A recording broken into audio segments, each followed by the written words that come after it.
जवानों के लिए बाइबल क्या कहती है?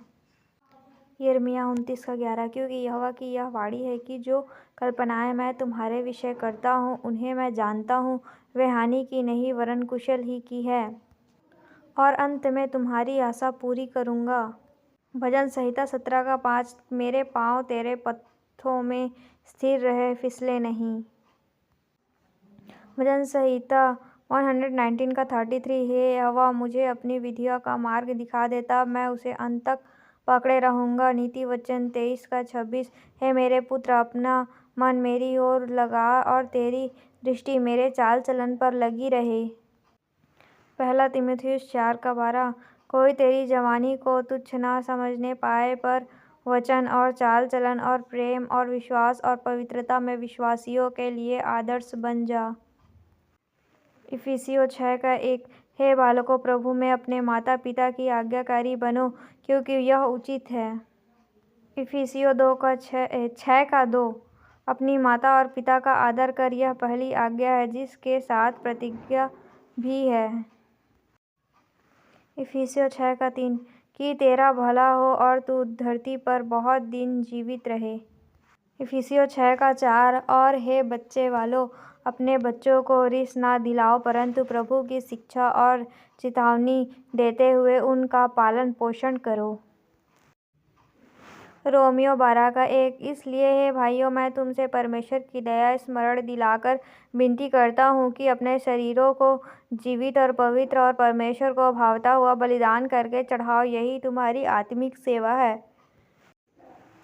रोमियो 12:2 और इस संसार के सदृश न बनो, परंतु तुम्हारी बुद्धि के नए हो जाने से तुम्हारा चाल चलन भी बदलता जाए, जिससे तुम परमेश्वर की भली और भावती और सिद्ध इच्छा अनुभव से मालूम करते रहो। नीति वचन 5:5 उसके पाँव मृत्यु की ओर बढ़ते हैं और उसके पग अधोलोक तक पहुँचते हैं। नीति वचन 5:6 इसलिए उसे जीवन का समथर पथ नहीं मिल पाता, उसके चाल चलन में चंचलता है, परंतु उसे वह आप नहीं जानती। नीति वचन 5:7 इसलिए अब हे मेरे पुत्रों, मेरी सुनो और मेरी बातों से मुँह न मोड़ो। नीति वचन 5:8 ऐसी स्त्री से दूर ही रह और उसकी डेवढ़ी के पास भी न जाना। नीति वचन 5:9 कहीं ऐसा ना हो कि तू अपना यश औरों के हाथ और अपना जीवन क्रूर जन के वश में कर दे। नीति वचन 5:10 या पराये तेरी कमाई से अपना पेट भरे और परदेशी मनुष्य तेरे परिश्रम का फल अपने घर में रखे। पहला पत्रस 5:5 हे नवयुवकों, तुम भी प्राचीनों के अधीन रहो, वरन तुम सब के सब एक दूसरे की सेवा के लिए दीनता से कमर बांधे रहो, क्योंकि परमेश्वर अभिमानियों का सामना करता है, परंतु दीनों पर अनुग्रह करता है। पहला पत्रस 5:6 इसलिए परमेश्वर के बलवंत हाथ के नीचे दीनता से रहो, और जिससे वह तुम्हें उचित समय पर बढ़ाए। पहला पत्रस 5:7 और अपनी सारी चिंता उसी पर डाल दो, क्योंकि उसको तुम्हारा ध्यान है। पहला पत्रस 5:8 सचेत हो और जागते रहो, क्योंकि तुम्हारा विरोधी शैतान गरजने वाले सिंह की नाई इस खोज में रहता है कि किसको फाड़ खाए।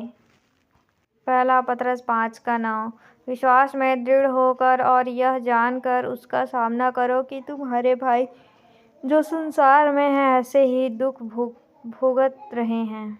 पहला पत्रस 5:10 परमेश्वर जो सारे अनुग्रह का दाता है, जिसने तुम्हें मसीह में अपनी अनंत महिमा के लिए बुलाया, तुम्हारी थोड़ी देर तक दुख उठाने के बाद आप ही तुम्हें सिद्ध और स्थिर और बलवंत करेगा।